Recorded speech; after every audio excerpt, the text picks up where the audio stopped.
This is Steve Traylor with A Plus Home Inspections. On this house in Franklin today, you can see on the garage slab this crack that runs right along the control joint.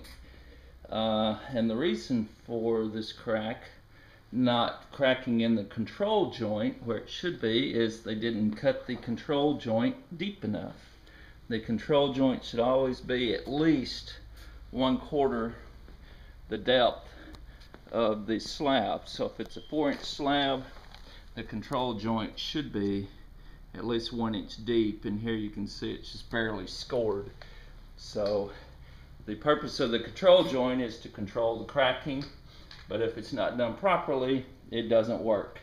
So it should be at least 1 inch deep here, and they should be at least every if it's a 4-inch slab, they should be at least every 8 feet in each direction.